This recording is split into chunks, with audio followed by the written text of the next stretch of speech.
Olá, matadores de monstros, saqueadores de tumbas, heróis e desesperados. Eu sou Celso Zanini do Dado Cadente e tô aqui para compartilhar com vocês algumas dicas que vão ajudar a transformar o jogo de RPG de vocês em experiências realmente divertidas e inesquecíveis. Fica ligado que você não vai se arrepender. Nesse episódio, o Dado Cadente vai trazer algumas técnicas para iniciar uma aventura de RPG com tudo. Como capturar a atenção dos jogadores, como fazê-los entregar o melhor de si para os seus personagens e ainda como manter a atenção dos jogadores durante toda a campanha. Mas primeiro, deixa eu falar rapidinho quem eu sou. Afinal, por que eu acho que tenho dicas valiosas para te dar? Como eu disse antes, meu nome é Celso Zanini e eu tenho jogado RPG desde o ano de 1996. É isso aí. Se fizermos as contas, isso dá aproximadamente 3 meses consecutivos de jogo, 24 horas por dia, sem dormir. É bastante tempo. Além disso, eu sou formado em teatro e tenho vários anos de experiência escrevendo para vídeos, jogos e publicidade. Além de ser um entusiasta de ocultismo e mitologia, que a gente sabe que são conhecimentos extremamente relevantes para muitos tipos de jogos de RPG. Mas chega de falar de mim, vamos ao que interessa. Para exemplificar algumas das técnicas que nós vamos trazer aqui, nós vamos estar utilizando a campanha O Necromante do Deserto, disponível no YouTube aqui no canal do Dado Cadente. Se você está assistindo esse vídeo na semana de estreia, já tem 4 episódios do Necromante do Deserto disponíveis. Mas toda semana, sempre na quinta-feira, está saindo um episódio novo. Ao total são 38, então tem bastante coisa para a gente abordar e desenvolver várias curiosidades que a gente vai trazendo aqui de tempos em tempos. Agora vamos dar início à nossa aventura, apresentando o cenário. Para criar uma imersão logo de cara, eu recomendo que o mestre inicie o primeiro jogo com uma descrição detalhada do cenário. O importante é que os jogadores possam se sentir imersos naquele lugar onde os personagens estão. Destaque o que diferencia o cenário específico do jogo. Pode ser o fato de viver em um mundo onde a magia é comum, ou então o cenário pode ser uma versão sombria da cidade onde os jogadores já vivem. Mas o que é que torna aquele lugar especial? Coloque isso na sua descrição. Inicialmente, não é tão importante o local exato onde cada personagem está, mas sim a atmosfera, o ambiente do jogo, como que eles se sentem naquele lugar. Depois você pode ir detalhando um pouco mais, como se fosse um zoom no Google Maps, onde ao se aproximar da rua você tem mais detalhes. Outra coisa interessante é perceber que cada um dos personagens pode ter uma visão diferente a respeito daquilo. Uma coisa que chama mais atenção, por exemplo, um druida, ao entrar numa vila medieval nova, ele pode estar mais preocupado com o impacto que aquelas construções estão causando na natureza, e isso pode chamar a atenção dele. Enquanto um guerreiro está procurando pela próxima taverna um lugar para gastar o tesouro arrecadado na última aventura. Dependendo da história, pode ser muito interessante você deixar essa descrição dos locais específicos para os jogadores fazerem, caso você tenha um grupo de jogadores que seja bem engajado na parte da descrição. No entanto, ainda assim eu recomendo que a primeira parte seja uma visão geral do mundo, para que as pessoas se sintam imersas naquele ambiente e na forma de narrativa que está sendo construída. Em O Necromante do Deserto, eu optei por fazer todos os personagens estarem em um ambiente extremamente controlado, uma caravana que atravessa o deserto. Dessa forma, eu limitei as opções dos personagens para que eles rapidamente pudessem se encontrar. Se tu ver o episódio, tu vai entender o que eu estou falando. Optar por limitar o cenário inicial pode ser uma ótima ideia porque faz com que os jogadores logo comecem a interagir entre si e não só com personagens controlados pelo mestre, o que pode ficar um pouco enfadonho às vezes. Mas quem são os personagens?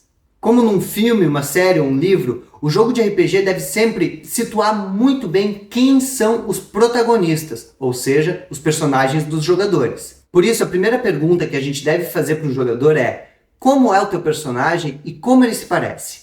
A maioria dos jogadores já vai ter definido isso antes, conversando com o mestre. Portanto, o mestre e aquele jogador, dono daquele personagem, já o conhecem. No entanto, é muito importante que isso seja dito para outras pessoas na mesa. Assim, todos criam uma imagem comum. Perguntas adicionais podem ajudar a clarear um pouco mais essa imagem e também esclarecer alguns pontos que talvez estejam na ficha e devam estar visíveis na aparência do personagem. Por exemplo, fulano, teu personagem tem muitos pontos em força. Ele é um cara grande, alto, ou ele é um cara mais baixinho e robusto? Cicrano, teu personagem tem muita carisma. Isso vem do seu talento natural, uma aparência, ou talvez uma questão social? Essas perguntas, elas podem te ajudar a tornar o personagem mais interessante, mais profundo e dar um senso de importância àqueles que estão na mesa, fazendo com que todo mundo se interesse mais pela história. Lembre de anotar tudo para que possa, outras vezes durante o jogo, retomar determinadas características que tenham sido mencionadas. Assim, os jogadores se sentem valorizados e o personagem vai realmente se cristalizando dentro da visão comum que o jogo precisa criar. Ponto de ataque. Outro princípio importante para se adotar no jogo é o ponto de ataque. Esse termo eu trago do teatro, mas é muito aplicável aos jogos de RPG. O ponto de ataque é o momento em que a ação começa, e por ação eu não quero dizer necessariamente uma cena de um carro explodindo ou uma batalha. Pode ser outro tipo de ação, mas é aquilo que move os personagens para alguma coisa diferente de, sei lá, ir comprar o pão na padaria. Pode ser uma missão recebida, uma notícia que os personagens acompanham na TV e que vai movimentar toda a história, ou até o telefonema de um vilão, por exemplo.